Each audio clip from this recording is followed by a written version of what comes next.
Yo guys, check kamusta mga idol. So ay mag-update tayo ngayong Monday mga lods. At grabe ang ating balita ngayon. May mga sumusuko na ba mga idol, no? At medyo marami na panghihinaan pero marami ring natutuwa dahil meron tayong mga konting good news lang naman mga idol, no? So ayan syempre bago ang lahat, sana like nyo ang ating video na to. Napaka-importante ng like nyo mga idol, sana i-like nyo. Like mga lods, no? So ayan.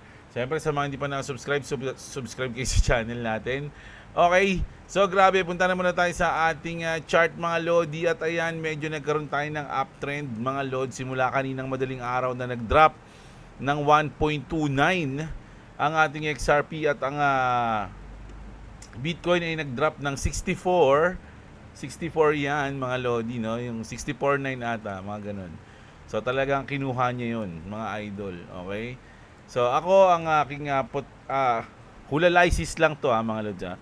Ang hulalisis natin dito is magkakaroon siya ng konting consolidation, no, bago mag April 1 mga lodi, no? Konso to mga lods, no? Pwede pa nga siyang umabot ng dito, no? Bago siya makabuelo pataas ng April na yan, pagka ganyan mga lodi, no? So 31 bukas. Ayan, 31. Pwedeng konso lang tayo bukas, pwede maging boring, pero pwede rin namang umangat or pwede rin mag-drop, no? Pero sa tingin ko, pwede siya mag-drop ng konti, no? Tapos pagdating ng 1, 31 pala bukas, no? Pagdating ng 1, ayan, diyan siya magsisimula ng gumalaw, no? Ayan, banda diyan. No, ayan, pataas. Ayun sa tingin ko lang, Sa tingin ko lang 'yun, hulalisis lang natin 'yun mga lods, no? Pwedeng ganon, pwedeng hindi ganon. Okay? So, punta tayo sa news natin, mga lodi. So, itong balita natin na to, mga idol, sa ating crypto bubble muna. Ayan. Sa crypto bubble natin, kung titignan nyo, medyo ano tayo, medyo, tawag dito, green. Okay? Green tayo, mga lods. No? Kanina, medyo red tayo, Pero ngayon, green tayo, mga idol, no? Tapos, kung titignan nyo, yung week natin, red pa rin. Grabe pala yung week natin, no? Sa PET, 10%. Tapos yung day natin, ayan, medyo nakaka-recover na tayo. Kasi kung susukatin natin, mga lodi, nasa 6% ata o 5% mahigit. Yung simula dito sa week na yan, yan, 5.6%, no? Kaya sa hours natin, medyo green tayo. Okay? So, punta na tayo sa etong news na to. Mga lord, sabi rito, this is huge mga idol sabi rito. Israel backing out of war. Totoo ba yan? No, nagpapalamig ba o talagang ayaw na ng Israel?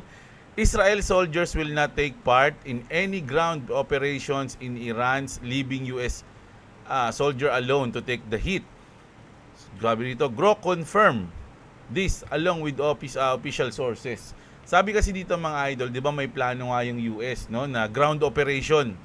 Tigil mo na yung mga missile. Kumbaga, drone, kailangan magpadala na. Kailangan ng sa ground tayo maglaban. So susugod ngayon yung mga sundalo ng US. At ang sabi ng Iran doon, back kami diyan hindi kami out kami diyan, sir.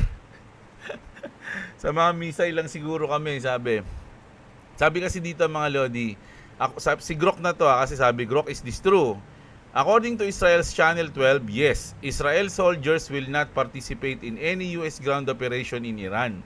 The Pentagon is prepping for possible limited raids, no, not full invasion.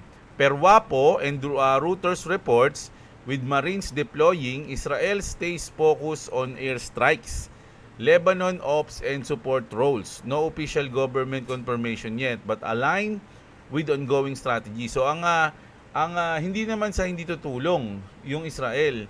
Ayaw lang nila magkaroon ng yung ground operation, ayaw lang sumali sa ground operation. Mas safe sila kung sila ay magpapadala lang ng mga airstrike, no? Hindi sila dun sa ground, ayaw nila noon. Nako, mukhang delikado yung US nito Siguro kahit papaano, syempre may mga tao sa US na ayaw ng ground operation. Kasi buhay ng tao na yan, mga idol sa mga ground operation na ganyan. So talagang sinasabak mo na yung buhay ng mga citizen mo. Although meron din naman sa kasi imagine na hindi naman naaatake ng Iran ng Iran yung US dahil malayo. Ang naaatake lang ng Iran yung mga ship ng US na nasa dagat o yung mga nasa base, mga military base. Pero kung isasabak mo siguro, sa akin sa tingin ko lang to yung mga sundalo mismo sa ground, malaki yung chance na mas malaki yung probability o yung chance na mas delikado yun, okay? Ayun lang sa tingin ko. Pero ba't isasabak ni Trump yun? Akala ko ba sobrang advanced nila? Akala ko ba sobrang tindi ng mga missile airstrike nila o yung mga power nila? 'Di ba? Jets. Bakit biglang isasabak yung mga sundalo? Ayun yung hindi ko maano yun, mga lodi. No, kasi siguro ibang sundalo, ay huko diyan, boy. Patay tayo diyan, mamatay tayo diyan. Nakita nyo naman na kahit papaano advance din yung mga airstrike ng Iran, boy. Di ba? Pag tayo binagsakan diyan, punit tayo. Oh. So ayan yung ayan yung sitwasyon, okay? At sabi dito ni Trump ngayon lang to, mga idol, na post niya sa kanyang Truth Social, the United States of America is in serious discussion with a new and more reasonable regime to end our military operation in Iran. So ito na siguro si Pal Abib. Si Pal ata yan, yun, no? Hindi ito yung sa regime ni Khamenei, mga lodi, malamang, no? Great progress has been made, but if for any reason a deal is not shortly reached, which is probably will be, and if the Hormuz Strait is not immediately open for business, we will conclude our lovely stay in Iran by blowing up and completely obliterating all their electric generating plants. Nako. So nagbabantayan naman si Daddy rito. Oil wells and Kharg Island and possibly all desalination plants. No, ito kasing Kharg Island, mga lodi, isa yan sa mga pinakamalaking pinagkukuhaan ng energy ng Iran, mga lodi, no? Yung Kharg Island na yan. Which we have purposely not yet touched. So hindi pa raw to tinatouch ng US, parang leverage to ng Iran. Ginagawang leverage din ng US na sige, hindi ko pa ginagalaw yan, pero pag yan ginalaw ko, mamumblema kayo. Parang ganun yung sinasabi ni Trump. This will be in a retribution for our many soldiers and others that Iran has butchered and killed over the old regime 47-year reign of terror. Thank you for your attention to this matter. O ayan mga idol. So parang binabantaan ni Trump, no, na pag hindi na ayos to o hindi kayo pumayag, no, sa ating kasunduan, patay kayo ngayon sa akin. Parang ganoon. Ayusin nyo mga lodi. So imagine habang nakikipag-negotiate si Trump, nagpadala na siya ng ground operation. Siguro kung sakaling hindi pumatok yung kanilang usapan, sige, bakbakan nyo na yan. Ganun yung pwede mangyari, di ba? Grabe naman si Daddy, mga idol. Eto na, punta na tayo sa elephant in the room. Di ba nagkaroon ng parang boycott something sa Coinbase, mga idol. Eto na. Coinbase stock crashes -7% to $161 as XRP Army declares war on Brian Armstrong. The people have spoken. Boycott is working, down -20% in the 5 days and 47% in 6 months. This is what happened when you betray the crypto community. Pero sa tingin ko hindi yan dahil doon. Talagang bagsak naman talaga yung market. Kung titingnan mo sa 6 months na 47%, mababa pa nga yan. Yung iba mas bagsak pa dyan. Di ba? Pero sabi nga niya, working daw yung boycott, mga lods, no? Dahil sa loob ng 5 days, -20%. O ayan, ito yung chart, mga lods, no? From, magkano to? Siguro mga 200 o 190, 195, umabot na siya ngayon ng 161. So, bumagsak nga siya, no? Nag-negative yung stock sa Coinbase. Ayan yan, no? Grabe. Talagang parang si Brian Armstrong na yung lumalabas na kalaban ngayon ng Clarity Act, mga idol. Clarity Act timeline just locked in. Coinbase confirms. Senate markup could hit in April. Final passage as early as May.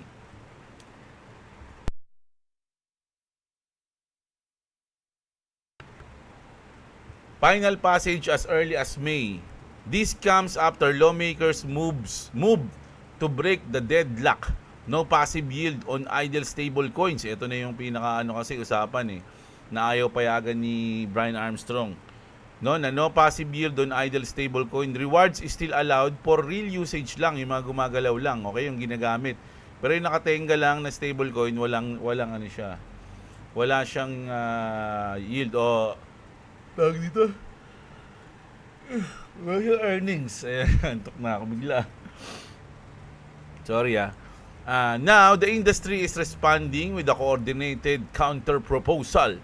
Next 3 weeks, decide everything. This is the window that determines how crypto operates in the US, mga lord. So, napaka-importante ng Clarity Act na yan.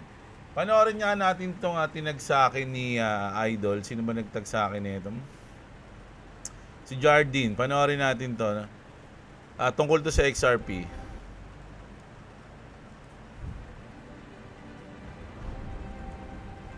It's a dedicated calculating machine, and it uses bronze gear wheels to calculate the cycles of the cosmos. The housing market collapse created one financial crisis after another, and it often seems... So, parang pahiwatig dito na yung financial reset natin magbabago ngayong 2026, no? Ayon sa history. Okay? So, malupit yan, mga idol. At eto, this changed everything for XRP. RippleX just dropped the bomb. Zero knowledge proofs are coming to the XRP ledger. Privacy without sacrificing compliance, selective disclosure, insane scalability. Institutions can finally have their cake and eat it too. Paliwanag natin kasi medyo may mga English dyan na malala o yung mga ibig sabihin natin alam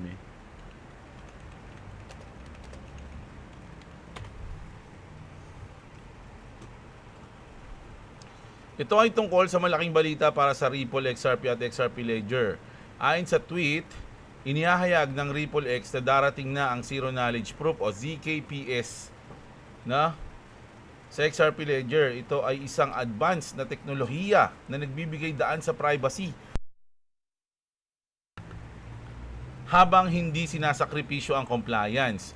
Pangunahing puntos, privacy without sacrificing compliance. Pwede mong patunayan ang iyong pagkakakilanlan o yung identity mo nang hindi mo na kailangang ibunyag ang buong detalye. Kumbaga ako to, pag nakita pa lang, siya nga yan. Selective disclosure. Pwede kang magbigay lamang ng particular na impormasyon na kailangan, hindi lahat, Siyempre, magkakaroon, kumbaga yung privacy mo parang importante pa rin.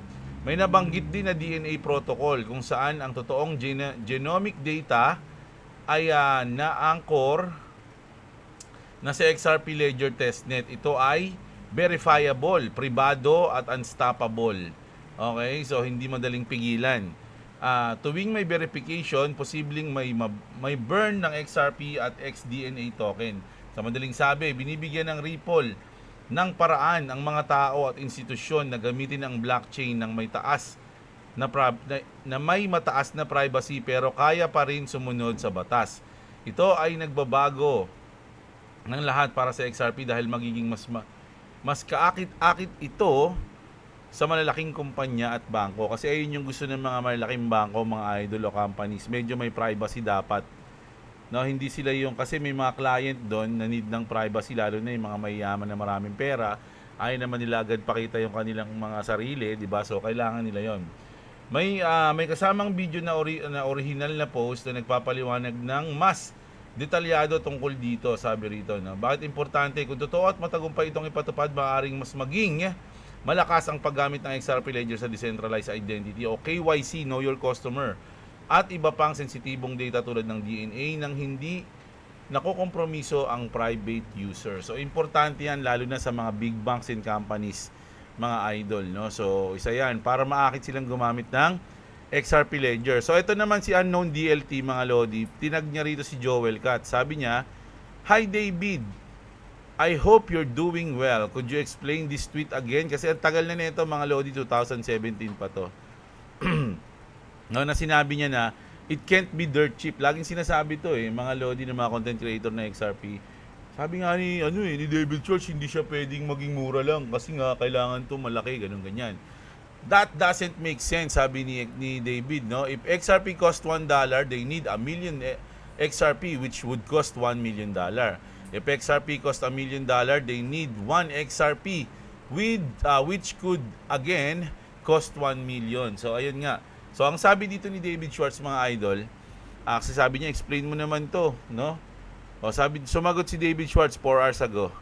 It's very simple. It's saying that the higher the price of XRP, one things being equal, the cheaper it to use it for payment. So kapag mahal ang XRP, malaki yung presyo ng XRP, mga idol, mas mababa lalo yung kanya para gamitin siya, parang yung piece, mababa lalo.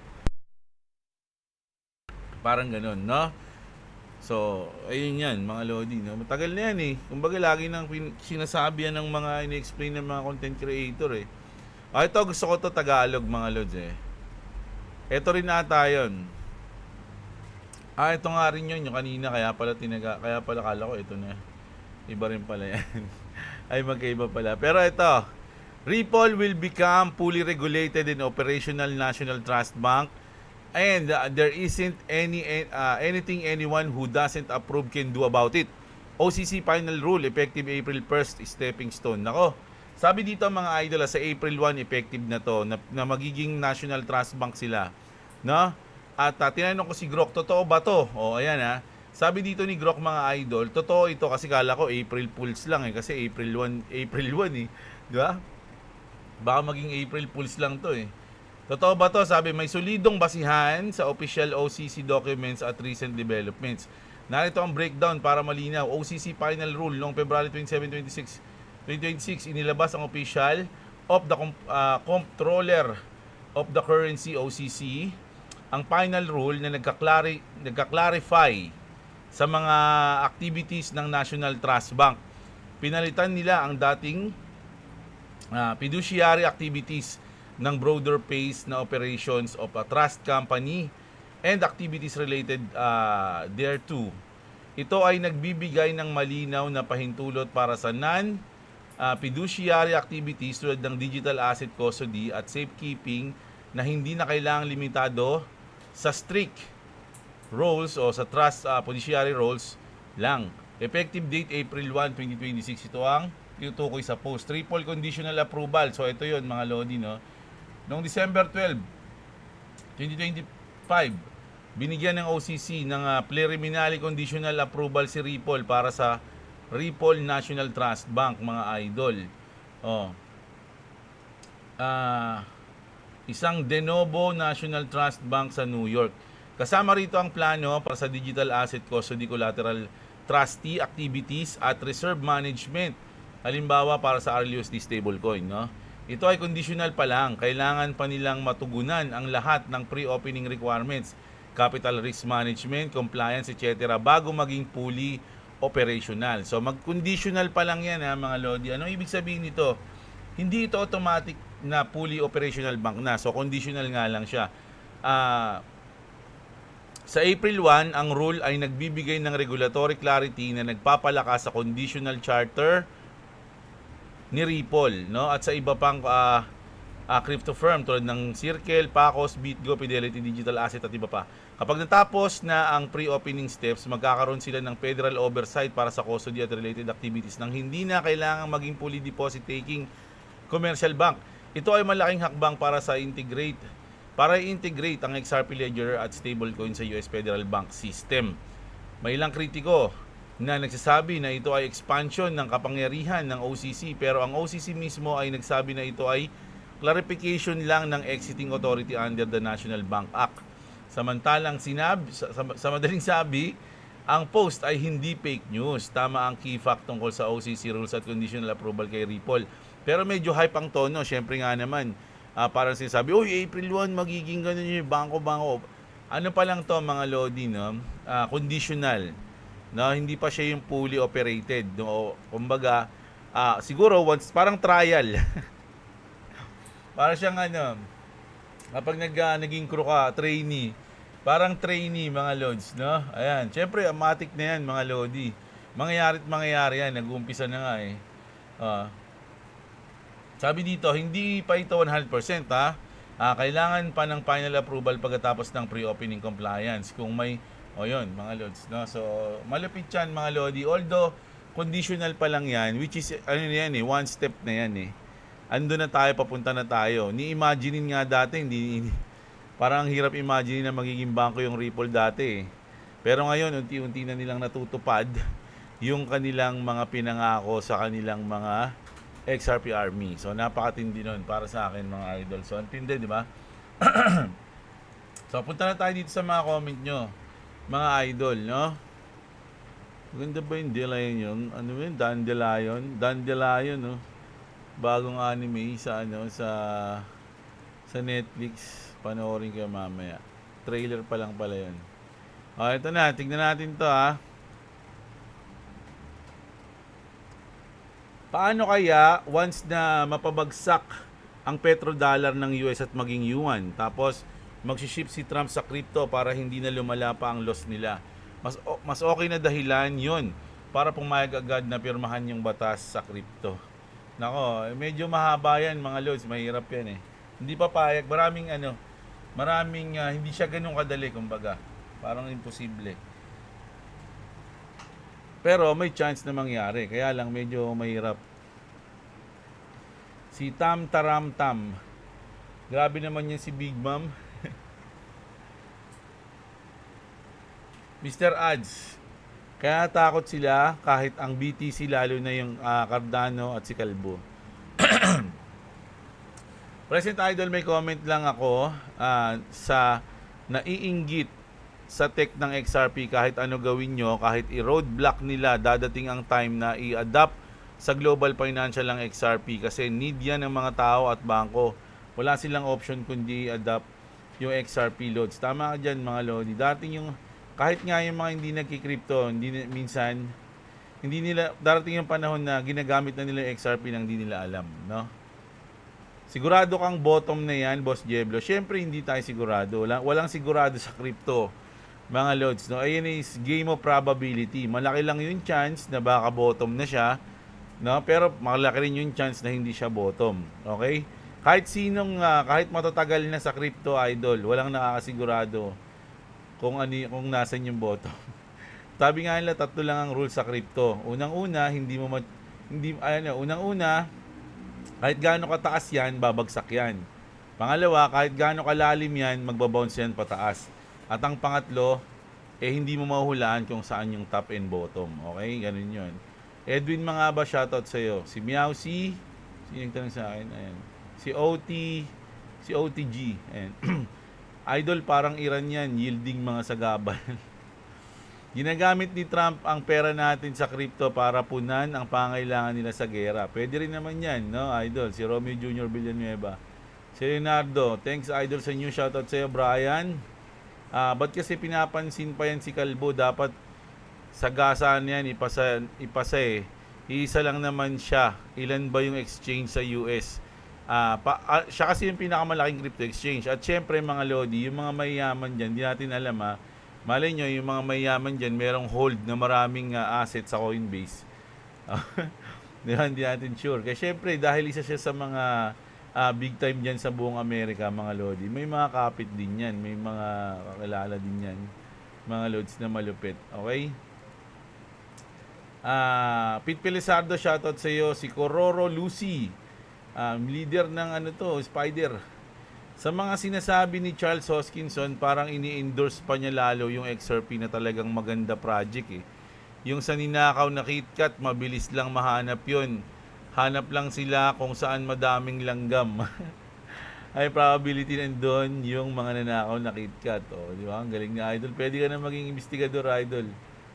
Green candle na ang BTC sa monthly, sabi ni GLT Vlog, no? Magdi-declare ulit si Trump ng peace talk para mag-pump, sabi ni Idol. Si Romel Babiera, shoutout. Si Ernesto at si lettuce garden. Going down pa yan hanggat hindi natatapos ang gera. Put your eyes on resistance, sabi ni Idol. Si Jose Corpus, Joseph pala, sorry. Shoutout si Joseph Berdindin, gano'n. Si Ja, shoutout sa'yo. Benz, 12 tons, Idol, sabi niya. 12 tons ba yan? Nakala ko 12 trillion. Mabigat pa rin yung 12 tons, di ba?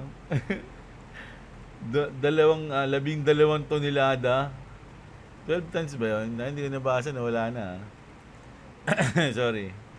Shout out Idol Team Aran from South Korea. Shout out sa iyo Haim Hime. At sa Team Aran, no, si Jack Slater. Ngayon na, what later pa? Shout out sa iyo si Agility.